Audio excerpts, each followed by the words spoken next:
کہ تکلیف میں تو ہم اللہ کو یاد کرتے ہیں، پھر تکلیف ختم ہو جائے تو پھر کہاں چلے جاتے ہیں؟ اچھا بعض اوقات پتہ ہے کہ اچانک مسجد میں کوئی نیا آدمی نظر آنے لگتا ہے نا، ٹوپی بھی پہنی ہوئی، ہاتھ میں تسبیح بھی ہے، بندہ کہے خیر تو یہ کدھر سے آیا بھائی، اور پانچوں نمازیں بھی پڑھ رہا ہے، بعض اوقات نماز سے بھی پہلے آ جاتا ہے، میں پوچھو خیر تو ہے، بس وہ والدہ ہاسپٹل میں ہے یا فلاں پرابلم ہے، بہت اچھی بات ہے، میں خدا نہ خواستہ ڈسکریج نہیں کر رہا، مگر ادھر وہ پرابلم دور ہوئی، ادھر مریض ٹھیک ہوا، ادھر مسئلہ حل ہوا، وہ بندہ ہی غائب ہو گیا مسجد سے، تو یہ کیا ہے؟ ہم خوشی میں بھی اللہ کے بندے ہیں، ہم غم میں بھی اللہ کے بندے ہیں، ہم غموں میں بھی اسے پکاریں، ہم خوشی میں بھی اسے یاد رکھیں، اور یہ بات میں نہیں کہہ رہا، یہ اللہ کریم نے قرآن مجید فرقان حمید میں ارشاد فرمایا، اور یہ کافروں کی عادت اللہ نے ارشاد فرمائی۔ سنو، اللہ قرآن میں فرماتا ہے وَإِذَا مَسَّ الْإِنسَانَ الضُّرُّ دَعَانَا لِجَنبِهِ أَوْ قَاعِدًا أَوْ قَائِمًا، اللہ فرماتا ہے اور جب آدمی کو تکلیف پہنچتی ہے تو لیٹے ہوئے اور بیٹھے ہوئے اور کھڑے ہوئے ہر حالت میں ہم سے دعا کرتا ہے۔ بہت اچھی بات ہے، مگر آگے کیا ہوا؟ اللہ فرماتا ہے پھر جب ہم اس کی تکلیف دور کر دیتے ہیں تو یوں چل دیتا ہے گویا کبھی کسی تکلیف کے پہنچنے پر ہمیں پکارا ہی نہیں تھا، یاد ہی نہیں رہتا اللہ کا گھر۔ سچ بتاؤ ایسا ہم نہیں کرتے؟ پرابلم ہو تو گھر میں قرآن خوانی کراؤ، ہیں درود پاک کا ختم کرواؤ، امام صاحب کے پاس چلتے ہیں، دعا کرواتے ہیں، ذرا مسجد میں دعا کروانی ہے، ارے بھائی دعا کر دی، تمہارا مسئلہ حل ہو گیا، اب گئے کدھر؟ یہ اللہ پاک سے کیا تعلق بنا رہے ہو؟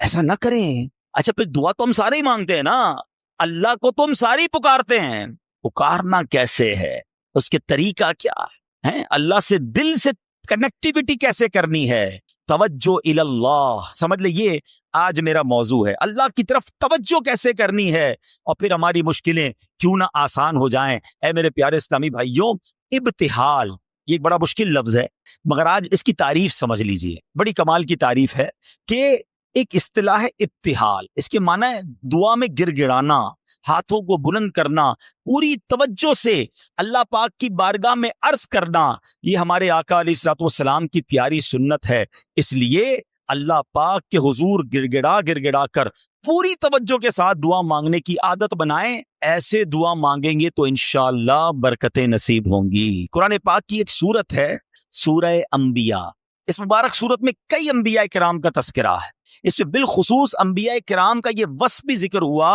کہ اللہ پاک کے پیارے نبی اللہ پاک کی بارگاہ میں دعائیں کیسے مانگتے تھے، کیسے دعائیں کرتے، اور کوئی بھی مشکل آتی تھی اللہ کی طرف رجوع لاتے، توجہ اللہ کرتے، اور گر گڑا کر بے قراری کے ساتھ اللہ رب العالمین کی بارگاہ میں دعا مانگتے۔ سبحان اللہ، حضرت نوح علیہ السلام آپ نے 950 سال تک لوگوں کو اللہ کی طرف بلایا۔ اب یہ بڑا ان کی زندگی جو ہے نا بڑا خوبصورت ہمارے لیے میسج بھی ہے۔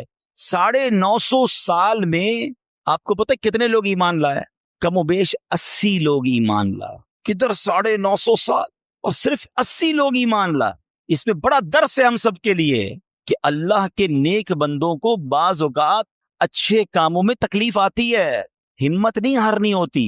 ہم تھوڑا سا کوئی نیکی کا کام کریں، کوئی ساتھ نہ دے، بندہ کہتا ہے میں تو کچھ نہیں کرتا، نیکی کا زمانہ نہیں ہے بھائی، ہیں میں تو اللہ کے لیے کر رہا تھا، کوئی ساتھ ہی نہیں دے رہا، فلاں نے تو دل توڑ دیا، فلاں نے ساتھ نہیں دیا۔ ارے اللہ کے بندو، یہی تو امتحان ہے، آپ استقامت، آپ کا کام کرنا ہے، ہاں تعداد کو نہ دیکھیں، اللہ کی رضا کو دیکھیں۔ 950 سال میں لوگوں نے بات نہیں مانی، پھر آپ نے اللہ کی بارگاہ میں جب دعا کی کہ لوگ حضرت نوح علیہ السلام پر تشدد بھی کرتے، برا بھلا بھی کہتے تھے، ایک تو تھا ایمان بھی نہیں لا رہے تھے اور پھر مارتے بھی تھے، تکلیف بھی دیتے تھے۔ اللہ تبارک و تعالیٰ کی بارگاہ میں جب دعا کی نا تو اللہ نے قرآن میں فرمایا فَاسْتَجَبْنَا لَهُ فَنَجَّيْنَاهُ وَأَهْلَهُ مِنَ الْكَرْبِ الْعَظِيمِ، اللہ فرماتا تو ہم نے اس کی دعا قبول کی اور اسے اور اس کے گھر والوں کو بڑی سختی سے نجات دی۔ اللہ سے دعا مانگی، باقی قوم کے لیے طوفان آیا اور وہ قوم اس طوفان میں غرق ہو گئی۔ اللہ نے بڑی تکلیف سے حضرت نوح کو نجات دی، کیوں؟ آپ نے دعا مانگی، آپ نے اللہ سے بات کی۔ حضرت نوح علیہ الصلوۃ والسلام کی اس دعا کے نتیجے میں کفار پر کیسا سیلاب آیا کہ سب برباد ہو گئے۔ اسی طرح حضرت ایوب علیہ السلام پر آزمائش آئی تھی نا، آپ پر طرح طرح کی بیماریاں بھی تھیں، آپ کے بچے بھی دنیا سے چلے گئے، آپ کا کاروبار، آپ کا مال سب برباد ہو گیا۔ اللہ اکبر، آپ نے اللہ کو کیسے پکارا، اور یہ دعائیں کتنی مقبول ہیں کہ قرآن میں موجود ہیں، بلکہ اس کو تو یاد کر لو، کیا ترجمہ ہے، آنسو آ جائیں گے آپ کی آنکھ میں۔ حضرت ایوب کہتے ہیں انی مسنی الضر وانت ارحم الراحمین، اس کا ترجمہ سنو کہ بے شک مجھے تکلیف پہنچی ہے اور تو سب رحم کرنے والوں سے بڑھ کر رحم کرنے والا ہے۔ اگر تکلیف پہنچے تو کیوں دنیا کو پکارنا ہے؟ کیوں دنیا والوں کے پاس جانا ہے؟ چلو نا اس کے دربار میں چلتے ہیں جس سے تکلیف دور کرنی ہے۔ حضرت ایوب علیہ السلام نے رب کو پکارا نا، انی بسنی الضر وانت ارحم الراحمین۔ یہ وہ دعا ہے جو قبول ہے، یہ وہ دعا ہے جس کے صدقے میں حضرت ایوب کو شفا بھی دی گئی اور ساری مال دولت اولاد واپس عطا کر دی گئی۔ اگر آپ بھی کسی پریشانی میں ہیں، آپ بیماری میں ہیں، آپ قرضے میں ہیں، آپ مصیبت میں ہیں، آؤ نا رب سے حضرت ایوب کے انداز میں دعا مانگتے ہیں نا۔ اچھا یہ دعا اللہ نے ہمیں سکھانے کے لیے تو قرآن میں عطا فرما دی نا کہ میرے بندو میرے دربار میں مانگنا ہے تو یوں ہی مانگ لو جیسے میرے نبی نے مانگا ہے۔ اللہ اکبر۔ علماء کہتے ہیں یہ بڑی دلاسا دینے والی دعا ہے، یہ بڑی مشکلوں کو ٹالنے والی دعا ہے، یہ تکلیفوں میں کام آنے والی دعا ہے۔ ترجمہ تو دیکھو نا، یعنی اللہ کے سامنے اپنا مسئلہ پیش کر دیا آپ نے کہ بے شک مجھے تکلیف پہنچی ہے اور تو سب رحم کرنے والوں سے بڑھ کر رحم کرنے والا۔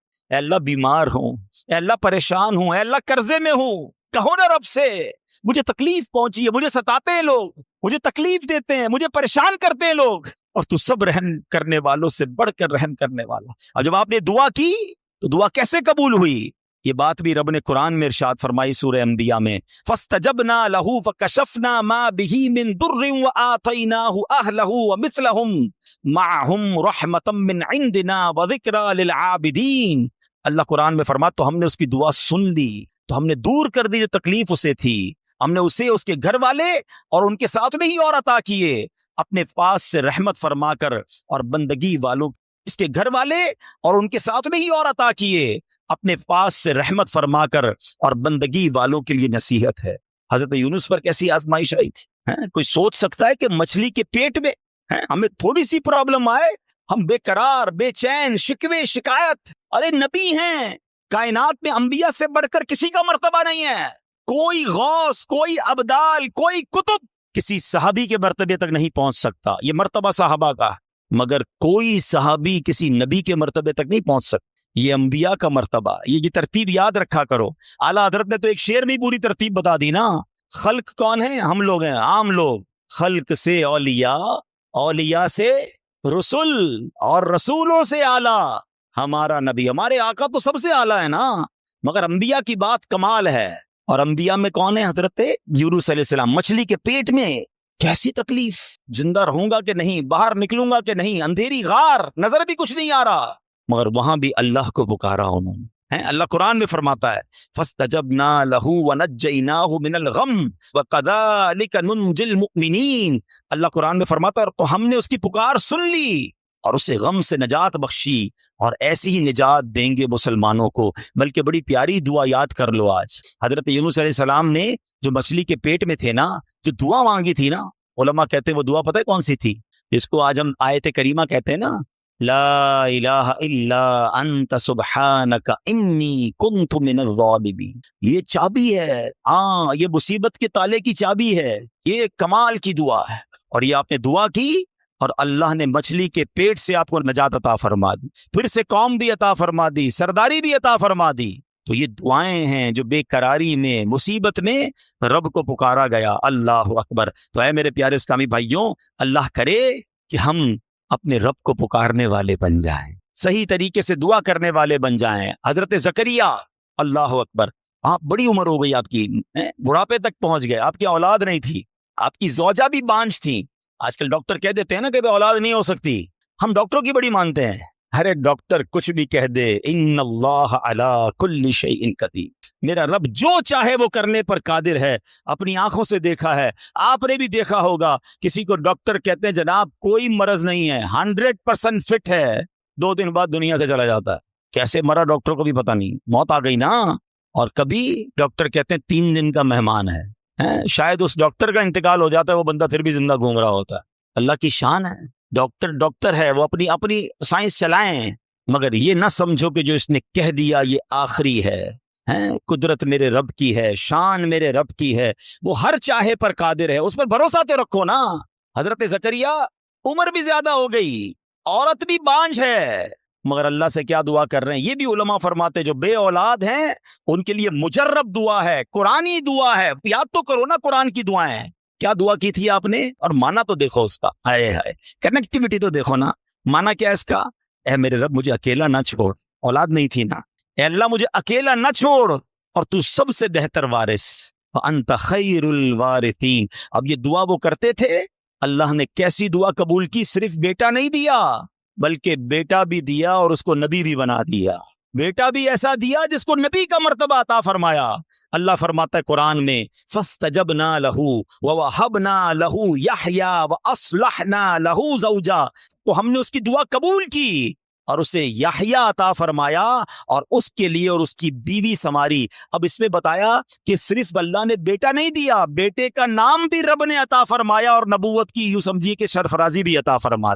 یہ ہے دعا، مگر دعا دل سے، توجہ الی اللہ، کنیکٹیوٹی کے ساتھ۔ پھر دیکھو کیسے کام بنتے ہیں، پھر دیکھو کیسے مصیبت ٹلتی ہیں۔ اللہ پاک خود فرماتا ہے وَيَدْعُونَنَا رَغَبًا وَرَهَبًا وَكَانُوا لَنَا خَاشِعِينَ، اور ہمیں پکارتے تھے امید اور خوف سے اور ہمارے حضور گر گڑاتے ہیں۔ پتہ چلا کہ گر گڑانا، توجہ کے ساتھ، خوف بھی ہو، امید بھی ہو، پھر یہ کام بن جاتے ہیں۔ ذرا دیکھو نا میرے پیارے اسلامی بھائیوں، ہماری زندگی میں کتنے مسائل ہیں، کبھی کبھی ہمارے معاملات بڑے اٹک جاتے ہیں۔ اب کسی کو پیسوں کی ضرورت ہے، قرضے کی ضرورت ہے، اب جناب سارے دروازے بند ہو جاتے ہیں، اور اب کسی بھائی سے امید بندہ لگاتا ہے، آخری وقت میں وہ بھی منع کر دیتا ہے، سیٹھ صاحب پر نظر پڑتی ہے، وہ بھی معذرت کر لیتے ہیں، دوست احباب سے پوچھتے ہیں، وہ بھی جواب نہیں دیتے ہیں، سب دروازے بند ہیں، کوئی امید باقی نہیں بچتی، بندہ مایوسی کی طرف جانے لگتا ہے۔ مگر جب سب دروازے بند ہو جائیں تو ایک امید باقی رہتی ہے، ایک دروازہ اس وقت بھی باقی رہتا ہے۔ اللہ اکبر، بادشاہوں کے دروازے بند ہو جاتے ہیں مگر میرے رب کریم کا دروازہ کبھی بند نہیں ہوتا۔ لوگ ساتھ چھوڑ دیتے ہیں، بھائی بھائی سے دامن چھڑاتا ہے، لیکن اللہ پاک اپنے بندوں کو مایوس نہیں کرتا، بلکہ یہ تو ایسا دروازہ ہے کہ نیکوکار آئے تو بھی نوازا جاتا ہے، گناہ گار آئے تو اسے بھی نواز دیا جاتا ہے۔ تو کریم ہی جو ٹھہرا تو کرم کے کیا ٹھکانے، تو کریم ہی جو ٹھہرا تو کرم کے کیا ٹھکانے، تو نوازنے پہ آئے تو نواز دے زبانیں۔ دل سے دعا کیسے اثر کرتی ہے؟ ہو سکتا ہے کسی کے ذہن میں آئے کہ بات تو مولانا صاحب بالکل ٹھیک کر رہے ہیں، میرے لیے بھی سارے دروازے بند ہو گئے ہیں، مگر میرا معاملہ سلجھے گا کیسے، معاملہ بنے گا کیسے؟ چلو میں آپ کو دو واقعات سناتا ہوں جس سے انشاءاللہ بات مزید سمجھ آ جائے گی۔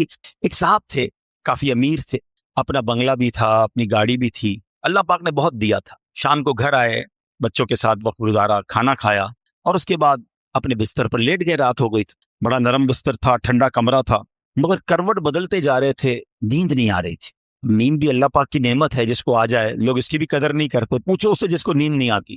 اب کافی دیر تک کروٹ بدلنے لگا کہ پتہ نہیں کیوں نیند نہیں آ رہی، چلو آج تھوڑی سی فریش ایئر لیتا ہوں، شاید نیند آ جائے۔ گھر سے باہر نکلے، گاڑی سٹارٹ کی اور آگے چلتے رہے اور گھومنے لگے گلیوں میں۔ اچانک ایک مسجد نظر آئی اور مسجد کا دروازہ کھلا نظر آیا۔ کہا چلو یار ایسے ہی گھوم رہا ہوں، ذرا مسجد کے اندر چلا جاتا ہوں، وضو کر کے کچھ 2 رکعت نفل پڑھ لیتا ہوں۔ مسجد کے باہر گاڑی پارک کی، وضو کیا، مسجد کے اندر داخل ہوئے تو جیسے ہی مسجد کے اندر گئے پوری مسجد خالی، مگر ہلکی ہلکی کہیں سے رونے کی آواز آ رہی۔ رات کو اس وقت کون ہے مسجد میں اور کیوں رو رہا ہے؟ تو دیکھا کہ ایک کونے میں ایک غریب آدمی اللہ کی بارگاہ میں ہاتھ اٹھائے رو رہا ہے اور روتے روتے اللہ کی بارگاہ میں عرض کر رہا ہے کہ اے اللہ، میری بیٹی بیمار ہے، ڈاکٹر نے آپریشن کا کہا ہے، مجھ غریب کے پاس پیسے نہیں ہے، کہاں سے لاؤں؟ اے رب کریم، تو ہی اسباب بنانے والا ہے، مجھ غریب کی حالت زار پر رحم فرما۔ اس امیر شخص کو سمجھ آ گیا مجھے نیند کیوں نہیں آ رہی تھی، مجھے کہیں بھیجا گیا ہے، میں ڈھونڈتے ڈھونڈتے اسی کے لیے آیا ہوں۔ اللہ اکبر، وہ غریب کے پاس گیا، جیب میں جتنی رقم تھی نکال کر اس کے پیش کر دی کہ بھائی یہ لے لو اور میرا یہ کارڈ بھی رکھ لو، کبھی بھی ضرورت پڑے تو مجھ سے بات کر لینا۔ اس غریب شخص بھی کیسا خوددار تھا، اس نے کارڈ واپس دیا کہ مجھے ایڈریس کی ضرورت نہیں ہے، میرے پاس ایک ایڈریس موجود ہے۔ تو کون سا ایڈریس موجود ہے؟ بولا یہ ایڈریس ہے نا، اللہ کی بارگاہ میں آیا، اس نے تمہیں بھیج دیا، جب دوبارہ ضرورت پڑے گی تو بھی اسی کی بارگاہ میں آ جاؤں گا۔ سارے دروازے بند ہو جائیں، میرے کریم کا دروازہ کھلا ہوتا ہے۔ ہمارا پرابلم ہے ہم جاتے ہی نہیں اس کے پاس۔ اچھا اپنا ایک چھوٹا سا ٹیسٹ لے لو نا، تاکہ اندازہ ہو جائے گا آپ کو۔ کبھی بھی آپ کو بیماری ہو، پیٹ میں درد ہو، سر میں درد ہو، پاؤں میں درد ہو، چوٹ لگ جائے، پہلے کون یاد آتا ہے؟ ڈاکٹر۔ ڈاکٹر کے پاس چلو، یار بڑا درد ہے، کسی کو معلوم کرو کیسے علاج ہوگا، دوائی۔ میں نہیں کہتا ڈاکٹر کے پاس نہیں جانا چاہیے، لیکن پہلے ہمیں اللہ یاد آنا چاہیے۔ اے اللہ تو شفا دینے والا ہے، کرم کر دے مالک. کاروبار میں نقصان ہوا, فیملی میں پرابلم ہوا, واٹ ایور پرابلم, سب سے پہلے ہمیں ایک دنیا والے, سورس, وکیل, پولیس, یہ یاد آتے ہیں. ہونا یہ چاہیے کہ ہمیں خالق کے اسباب کی طرف لو لگانی چاہیے. پہلے اللہ کریم کو پکارنا چاہیے. اسباب اختیار کرنا منع نہیں, مگر اسباب کے چکر میں, اس دنیا کے چکر میں ہم بھول گئے اسے کہ جو حل کرنے والا ہے, جو مشکلیں دور کرنے والا ہے, جو اولاد دینے والا ہے, جو مصیبت ٹالنے والا ہے. اس کی طرف جاتے ہی نہیں. پورا دن دفتروں کے دھکے کھاتے ہیں, مگر 2 رکعت پڑھ کر اس کی بارگاہ میں سر نہیں جھکاتے. دیکھو اللہ کیسے کام بناتا ہے. ایک اور واقعہ سنو. ایک بہت مشہور ڈاکٹر تھا, میں نے واقعہ کتاب میں پڑھا. مثال کے طور پر اس کا نام ڈاکٹر احمد تھا. ساری زندگی اس نے بڑے آپریشن کیے, اس کا بڑا نام تھا. اب حکومت نے اعلان کیا کہ اس کو گولڈ میڈل دینا ہے, لائف ٹائم اچیومنٹ ایوارڈ. پوری زندگی اتنا کام کیا اس ڈاکٹر کو ملک کے دارالحکومت میں بلایا جائے گا اور ایک بڑی تقریب ہوگی اور اس کو گولڈ میڈل دیا جائے گا. ڈاکٹر بڑا خوش, اتنا بڑا ایوارڈ ملنے والا ہے. ڈاکٹر صاحب نے فلائٹ بک کی, جہاز میں بیٹھے. جیسے ہی جہاز اڑا تو کچھ دیر کے بعد جہاز موسم خراب ہو گیا اور جہاز میں کوئی پرابلم ہو گئی. تو جہاز کو راستے میں کسی چھوٹے سے ایئرپورٹ پر اتار لیا گیا. ڈاکٹر صاحب جہاز سے نکل کر عملے کے پاس جاتے ہیں کہ بھائی کب جہاز اڑے گا, میری تو وہاں بہت اہم تقریب ہے اور سارا پروگرام میرے لیے سجایا گیا ہے, میں چیف گیسٹ ہوں, مجھے گولڈ میڈل ملے گا, بتائیں دوبارہ جہاز کب اڑے گا. سر چھوٹا سا ایئرپورٹ ہے, جہاز کا پرابلم بڑا ہے, اتنا جلدی ٹھیک نہیں ہوگا. آپ کو اگر پہنچنا ضروری ہے تو آپ کو ایک گاڑی لیں کرائے پر اور بائی کار چلے جائیں, آپ پہنچ جائیں گے اپنی تقریب سے پہلے. ڈاکٹر نے کہا یہ بھی آئیڈیا ٹھیک ہے, جہاز کے انتظار میں کہیں میرا پروگرام ہی مس نہ ہو جائے. ڈاکٹر صاحب نے گاڑی بک کی, رینٹ کار لی. جیسے ہی راستے میں گئے تو زبردست بارش, آندھی طوفان. اس اندھیرے میں, اس آندھی طوفان میں ڈاکٹر صاحب راستہ بھول گئے اور کسی مین ہائی وے سے نکل کر گاؤں کے روڈ پہ چڑھ گئے. بہت دیر تک راستے میں, اب بھوک بھی لگ رہی, کھانا بھی نہیں کھایا, اندھیرا گپ, بارش ہو رہی ہے. اچانک ایک چھوٹا سا گاؤں میں گھر نظر آیا جس میں ایک بلب جل رہا تھا. ڈاکٹر صاحب نے کہا اب تو حالت ایسی ہو گئی, دروازہ کھٹکھٹایا. ایک بوڑھی عورت نے دروازہ کھولا, کب ماں جی کچھ کھانے پینے کو ملے گا, بہت بارش ہو رہی, کہا بیٹا اندر آ جاؤ. وہ اندر چلا گیا. ماں جی نے بڑی محبت سے اسے پانی بھی دیا, کچھ کھانے کو بھی دیا. تھوڑی سانس میں آئی تو ڈاکٹر نے دیکھا کہ برابر پہ بستر پر ایک نوجوان لیٹا ہوا تھا. اب ماں جی یہ کون ہے؟ کہا بیٹا میرا بیٹا ہے. کیا ہو گیا ایسے؟ کہا اس کو بہت بڑی بیماری ہے. ماں جی علاج کیوں نہیں کرواتی؟ ماں جی کہتی میں نے گاؤں کے ڈاکٹر کو دکھایا ہے, ڈاکٹر کہتے ہیں ہمارے وطن میں ایک ہی ڈاکٹر ہے جس کا نام ڈاکٹر احمد ہے, وہی اس کا علاج کر سکتا ہے. مگر بیٹا میں غریب ماں ہوں, میں اپنے بیٹے کو کہاں سے ڈاکٹر احمد کے پاس لے جاؤں, نہ پیسے ہیں نہ کرایہ ہے, بس روز اللہ سے دعا کرتی ہوں اے اللہ تو کارساز ہے, میرے بیٹے کو شفا دے دے یا ڈاکٹر احمد کے پاس پہنچا دے. ڈاکٹر احمد رونے لگا, کہتا ہے ماں جی میں ہی ڈاکٹر احمد ہوں اور اللہ نے مجھے تیرے گھر پہ بھیج دیا ہے. جہاز کا خراب ہونا, چھوٹے ایئرپورٹ پر اترنا, رینٹ کار لینا, راستہ بھول جانا, کسی اور گھر پہ نہ رکنا, اسی جھونپڑی کے کنارے پر رکنا اور اس گھر میں جانا اور اس مریض کا علاج کرنا. اب بھی نہیں مانو گے, ان اللہ علی کل شیء قدیر, میرا رب جو چاہے وہ کرنے پر قادر. بس ہمارا بھروسہ ہی جاتا ہے. ہم سمجھتے ہیں دنیا والے ساتھ دیں گے, ہم سمجھتے ہیں دنیا والے مسئلہ, ارے دنیا والے تو دکھ ہی دکھ دیتے ہیں. اپنا پرابلم بتاؤ تو ہنستے ہیں, ہم سے کہتے فکر نہ کرو, دوسروں کو بتاتے دیکھو اس کا یہ مسئلہ ہے, یہ فلاں کام کے لیے آیا تھا, اتنی بڑی بڑی باتیں کرتا ہے, اس کا یہ مسئلہ ہے. ہمارے مسئلے کو انجوائے کرتی ہے دنیا, کون ساتھ دیتا ہے آج؟ مگر جو ہمارے عیبوں پر پردہ ڈالنے والا, جو ہمیں بچپن سے لے کر آج تک نوازنے والا, جو ہمارے گناہ ہونے کے باوجود ہمیں عطا کرنے والا ہے, وہ ہمارا رب کریم ہے. ارے جو ہماری ماں سے زیادہ ہمیں چاہنے والا ہے, ہم اسے کیوں نہیں پکارتے, اس کی طرف توجہ کیوں نہیں کرتے؟ حالانکہ اس کی رحمت تو اس کے دروازے کھلے ہوئے ہیں, وہ تو دینا چاہتا ہے. مگر کاش جو توجہ ریکوائرڈ ہے, جو دل سے دعا مانگنا ہے, وہ اللہ مجھے اور آپ کو نصیب فرما دے. اور پھر اللہ کو پکارے نا. میں نے کہا نا گناہ گاروں کا بھی وہ رب ہے, وہ نیکوں کا رب تو ہے, وہ گناہ گاروں کو کیسے نوازتا ہے. ایک اور واقعہ سن, عیون الحکایات, یہ بڑی پیاری کتاب ہے مکتبۃ المدینہ سے, اگر آپ اسے لیں گے تو اس میں بڑی زبردست واقعات موجود ہیں. ماجرا یہ ہے کہ حضرت بکر بن عبداللہ فرماتے ہیں کہ پچھلی قوموں میں ایک بہت سرکش, غیر مسلم اور ظالم بادشاہ تھا. وہ اللہ پاک کی نافرمانی میں حد سے بڑا ہوا تھا. ایک مرتبہ ایک جنگ میں بادشاہ کو گرفتار کر لیا گیا. اب اتنا ظالم تھا کہ جنہوں نے گرفتار کیا تھا انہوں نے کہا اب اس ظالم بادشاہ کو تو تڑپا تڑپا کے مارنا ہے. تو طے یہ پایا کہ اس کو ایسا کرو کہ تانبے کی ایک دیگ میں ڈالتے ہیں اور اس کو اونچی جگہ پر لٹکاتے ہیں اور نیچے آگ جلاتے ہیں تاکہ یہ جل بھون کر مر جائے. ایسے ہی کیا گیا, تانبے کی دیگ بنائی گئی, نیچے آگ لگا دی گئی. اب آہستہ آہستہ جو ہے وہ دیگ گرم ہوئی, بادشاہ کی حالت خراب. پوری دیگ گرم ہو جائے تو جسم جھلسنے لگا. اس نے پہلے تو جھوٹے خداؤں کو پکارا, مگر جس ساری زندگی جن کے آگے پیشانی رگڑی تھی انہوں نے کیا جواب دینا تھا؟ کسی نے کوئی جواب نہیں دیا, کوئی مدد نہیں آئی. اللہ اکبر. اب جب سب امیدیں ٹوٹ گئی نا, سب اس کو پتہ چل گیا کہ اللہ اکبر. اب جب سب امیدیں ٹوٹ گئی نا, سب اس کو پتہ چل گیا کہ اب میرا آخری وقت آ گیا, اب میں گیا, اب میں مارا جاؤں گا. تو اب یہ بادشاہ جو تھا مسلمان نہیں تھا, اس نے مسلمانوں کے رب یعنی خداوند قدوس کو پکارنا شروع کر دیا. وہ کہتا ہے یا اللہ, یا رحمان, یا رحیم مدد فرما دے, اور بلند آواز سے لا الہ الا اللہ پڑھنا شروع کر دیا. اب بادشاہ نے اس مشکل گھڑی میں اللہ سے توبہ بھی کی کہ اللہ مجھے معاف کر دے اور بس مجھے بچا لے, اب میں تیری عبادت کروں گا, اب تک جو کیا مجھے معاف کر دے. بلند آواز لا الہ الا اللہ. اس دیگ میں بیٹھا ہوا ہے, نیچے آگ لگی ہوئی ہے. دیکھو کریم نے اس کی پکار کیسے سنی کہ بارش برسنا شروع ہو گئی. جیسے بارش برسی تو وہ آگ بجھ گئی, تو وہ گرمی تو آلموسٹ ختم ہو گئی. لیکن پھر اتنی تیز ہوا چلی کہ وہ دیگ رسیاں توڑا کر دیگ ہی اڑنے لگی. اچھا, وہ بادشاہ لا الہ الا اللہ, لا الہ الا اللہ کی آوازیں بلند کر رہا ہے اور دیگ اڑ رہی ہے. اب دیگ اڑتے اڑتے اڑتے غیر مسلم قوم کا جو قبیلہ تھا وہاں جا کے گر گئی. اب جب وہاں گئی تو لوگ حیران کہ یہ کیسی دیگ ہے جو اڑتے ہوئے آ رہی ہے, اور اس میں ایک بندہ بیٹھا ہوا ہے وہ لا الہ الا اللہ, لا الہ الا اللہ پڑھ رہا ہے. تو جب وہ غیر مسلم قریب آئے تو اس بادشاہ نے باہر نکل کر اپنا واقعہ سنایا کہ سنو, میں غیر مسلم تھا, اپنے اللہ کے سوا جھوٹے خداؤں کی پوجا کرتا تھا, میں نے کلمہ پڑھا, اللہ نے اس مصیبت سے نکال دیا اور مجھے یہاں پہنچا دیا.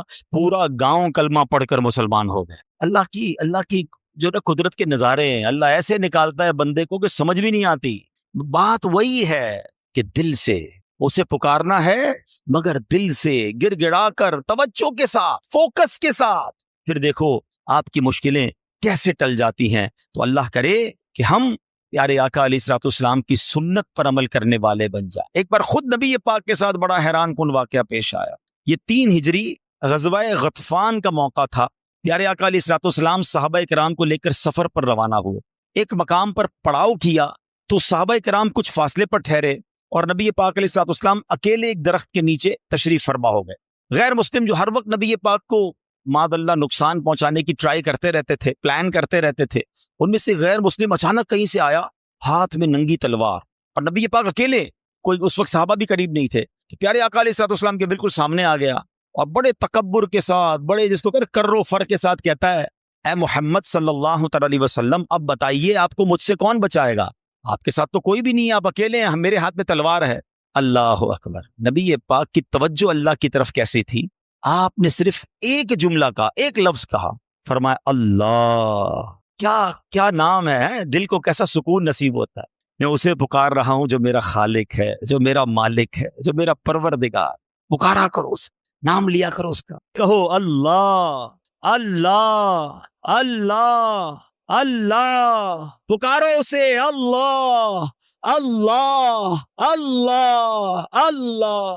ہائے ہائے ہائے, نبی پاک کی زبان سے لفظ اللہ نکلا, وہ غیر مسلم تو کانپنے لگ گیا, تلوار اس کے ہاتھ سے چھوٹ گئی. اب نبی پاک نے تلوار اٹھا کر کہا اب بتاؤ تمہیں مجھ سے کون بچائے گا؟ تھوڑی دیر پہلے تو وہ کہہ رہا تھا نا آپ کو کون بچائے گا, اب آقا کے ہاتھ میں تلوار ہے صلی اللہ تعالی علیہ وسلم, اب بتاؤ تمہیں کون بچائے گا؟ وہ کہتا ہے حضور مجھے بچانے والا تو کوئی بھی نہیں ہے, وہ مسلمان تو تھا نہیں. نبی پاک علیہ الصلوۃ والسلام نے اس کی بے کسی پر رحم فرمایا, اسے معاف کر دیا. ہائے ہائے, نبی پاک کے ایسے اعلیٰ اخلاق دیکھے, وہ کلمہ پڑھ کر مسلمان ہوئے. دشمن آ جائے تو چادر بھی بچھا دیتے ہیں, ہم معاف کریں گے. جان لینے آیا تھا, آقا نے اسے معاف کیا. ہمارے مزاج کے خلاف بات کر دے, ساری زندگی دشمنی لے لیتے, مجھے گالی دی, مجھے برا بھلا کہا, مجھے نقصان پہنچایا, کب تک بدلے لیتے رہو گے یار؟ نبی پاک کے امتی ہو تو معاف کرنا بھی تو سیکھو. آقا علیہ الصلوۃ والسلام جانی دشمن کو معاف کر دیتے, ہم اپنے بھائی کو معاف کرنے کے لیے تیار نہیں ہوتے. نہیں میں نہیں جاؤں گا بھائی کے گھر, ہم نہیں جاتے فلاں رشتہ دار کے گھر, ہم نہیں بلاتے کسی کو دعوت میں. چھوٹی چھوٹی باتیں ہیں, کبھی دعوت نہیں دی تھی آپ کو اس وجہ سے, کبھی سیدھے منہ بات نہیں کر سکے, آپ کو ویلکم نہیں کر سکے, آپ کو تحفہ نہیں بھجوایا, اتنی چھوٹی بات پر آپ نے رشتہ داریاں ختم کر دی. اور ایک طرف کہتے ہو کہ نبی پاک کے امتی آقا کے غلام. اچھا نعتیں سب کو یاد ہیں یاد کرو نا, نبی پاک کی سنت پر تو عمل کرو, کسی کو تو معاف کرو. بندہ کہتا میں بتاتا ہوں, مجھے گالی دی ہے, اب میں بتاتا ہوں. وہ ایک گالی دیتا ہے, ادھر سے 7 گالیاں جاتی ہیں. اور صحیح بات یہی ہے, جو کہتا ہے نا میں بتاتا ہوں, وہ واقعی بتا دیتا ہے وہ کون ہے, اس کے اندر کتنا گند بھرا ہوا ہے. اگر وہ آپ کے ساتھ برا کر رہا ہے تو آپ کو کس نے اجازت دی ہے برا کرنے کی؟